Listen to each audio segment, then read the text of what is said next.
رات کے آخری پہر جب میں نے اپنے شوہر کی الماری کے خفیہ خانے میں چھپا وہ زرد لفافہ کھولا تو میری سانس جیسے رک گئی۔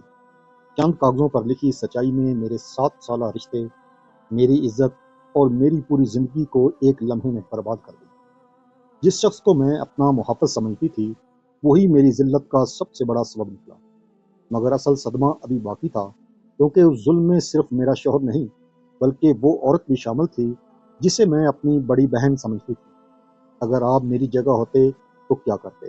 کیا ایک مرد کو اپنی جھوٹی انا بچانے کے لیے ایک بے گناہ عورت کی زندگی تباہ کرنے کا حق ہے؟ اپنی رائے کمنٹ میں ضرور دیجیے گا اور کہانی آخر تک ضرور سنیے گا۔ میرا نام عائشہ تھا۔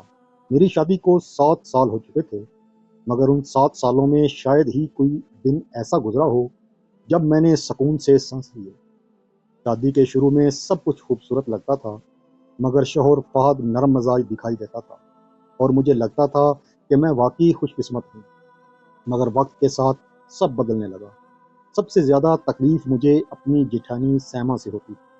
وہ ہر وقت مجھے بانجھ ہونے کا تانا دیتی، خاندان کی ہر محفل میں جان بوجھ کر ایسی بات کرتی کہ سب کی نظریں میری طرف اٹھ جاتی۔ پتہ نہیں اس عورت کے نصیب میں اولاد کیوں نہیں، یہ جملہ میرے دل میں خنجر کی طرح اترتا تھا۔ سب سے زیادہ تکلیف فہد کی خاموشی دیتی، وہ کبھی میرا ساتھ نہیں دیتا تھا۔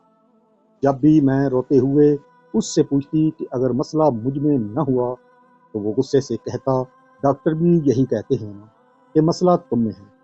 اب میں بات ختم کروں۔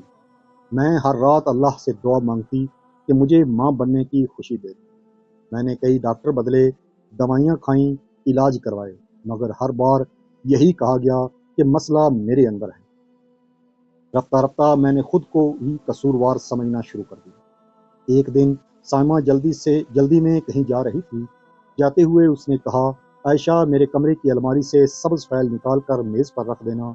میں پہلی بار اس کے کمرے میں گئی تھی۔ جیسے ہی میں نے الماری کھولی، اوپر رکھا ایک زرد لفافہ نیچے گر پڑا۔ لفافے پر اسی اسپتال کا نام لکھا تھا جہاں فہد مجھے علاج کے لیے لے جاتا تھا۔ پہلے میں نے لفافہ واپس رکھنے کی کوشش کی، مگر اچانک میری نظر اس پر لکھے اپنے نام پر پڑی۔ میرے ہاتھ پاؤں کانپنے لگے۔ میں نے دھڑکتے دل کے ساتھ لفافہ کھولا۔ سب سے اوپر میری میڈیکل رپورٹ۔ میں نے خوفزدہ نظروں سے اسے پڑھنا شروع کیا اور اگلے ہی لمحے میری آنکھیں حیرت سے پھیل گئیں۔ رپورٹ میں صاف لکھا تھا، مریضہ مکمل طور پر صحت مند ہے، عمل میں کوئی طبی رکاوٹ موجود نہیں۔ میرے ہاتھ کانپنے لگے۔ اگر میں بالکل ٹھیک تھی تو پھر 7 سال سے مجھے بانجھ کیوں کہا جا رہا تھا؟ اسی لمحے لفافے سے ایک اور رپورٹ نیچے گری۔ اس بار نام فہد کا تھا۔ میں نے جیسے ہی رپورٹ پڑھی میرے قدم لڑکھڑا گئے۔ اس میں لکھا تھا کہ فہد میں اولاد پیدا کرنے کی صلاحیت انتہائی کم ہے اور قدرتی طور پر اولاد کے امکانات نہ ہونے کے برابر ہے۔ میرے سامنے 7 سال کی ذلت گھومنے لگی۔ ہر وہ لمحہ جب مجھے بانجھ کہا گیا، ہر وہ رات جب میں روتے روتے سوئی، ہر وہ دعا جو میں نے خود کو قصوروار سمجھ کر مانگی، سب جھوٹ تھا۔ اصل مسئلہ مجھ میں نہیں، فہد میں تھا۔ اسی دوران لفافے سے ایک چھوٹا سا نوٹ نیچے گرا۔ وہ سائمہ کی لکھائی تھی، فہد بھائی فکر نہ کریں، میں نے اصل رپورٹ سنبھال لی ہے، گھر میں کسی کو کچھ پتہ نہیں چلے گا۔ میری روح کانپ گئی۔ اب مجھے سمجھ آیا کہ سائمہ ہر وقت مجھے کیوں ذلیل کرتی تھی۔ وہ فہد کی حقیقت چھپانے کے لیے مجھے قصوروار ثابت کر رہی تھی۔ اسی شام جب فہد گھر واپس آیا تو میں خاموشی سے اس کے سامنے جا کھڑی ہوئی۔ میرے ہاتھ میں وہ زرد لفافہ تھا۔ فہد کا چہرہ ایک دم سفید پڑ گیا۔ میں نے کانپتی آواز میں پوچھا، یہ سب کیا ہے؟ چند لمحے وہ خاموش کھڑا رہا، پھر نظریں جھکا لیں۔ اتنے میں سیما بھی وہاں آ گئی۔ اس کے چہرے پر خوف صاف نظر آ رہا تھا۔ میں نے پہلی بار مضبوط لہجے میں کہا، 7 سال تک تم لوگوں نے مجھے بانجھ کہہ کر ذلیل کیا، جبکہ حقیقت کچھ اور تھی۔ قصور میرے جسم میں نہیں، تمہاری سوچ میں تھا۔ فہد نے دھیمی آواز میں کہا، میں مجبور تھا عائشہ، اگر لوگوں کو سچ پتہ چل جاتا تو میری عزت ختم ہو جاتی۔ میں تلخ ہنسی ہنس دی، اپنی جھوٹی مردانگی بچانے کے لیے تم نے میری پوری زندگی تباہ کر دی۔ گھر میں مکمل خاموشی چھا گئی۔ آج پہلی بار فہد کے پاس کوئی جواب نہیں تھا۔ اگلی صبح میں نے وہ گھر چھوڑ دیا۔ جاتے وقت میری آنکھوں میں آنسو ضرور تھے، مگر اس بار ان آنسوؤں میں بے بسی نہیں، خودداری تھی۔ کچھ مہینوں بعد میں نے ایک اسکول میں ملازمت شروع کر دی۔ آہستہ آہستہ میں نے اپنی زندگی دوبارہ سنوار لی۔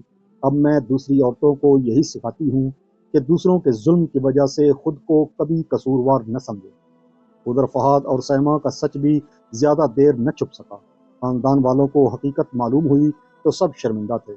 جن لوگوں نے مجھے تانے دیے تھے آج وہی نظریں جھکائے پھرتے تھے، مگر وقت گزر جانے کے بعد معافی بھی میرے زخم نہیں بھر سکتی تھی۔ آج بھی جب میں آئینے میں خود کو دیکھتی ہوں تو مجھے وہ کمزور عائشہ یاد آتی ہے جو دوسروں کے جھوٹ پر خود کو قصوروار سمجھتی رہی۔ مگر اب میں جان چکی ہوں کہ عورت کی عزت صرف اولاد سے نہیں بلکہ اس کی شخصیت، صبر اور خودداری سے ہوتی ہے۔ یاد رکھیں، ظلم صرف مارنے کا نام نہیں، کسی بے گناہ کو خاموشی سے قصوروار ٹھہرانا بھی ظلم ہے۔ اور سچا ایک اتنی دیر سے سامنے آئے، ایک دن ضرور آتا ہے۔ اگر آپ احمر یا عائشہ کی جگہ ہوتے تو کیا کرتے؟ پہلے غصہ کرتے یا سچ جاننے کی کوشش کرتے؟ اپنی قیمتی رائے نیچے کمنٹ باکس میں ضرور لکھیں۔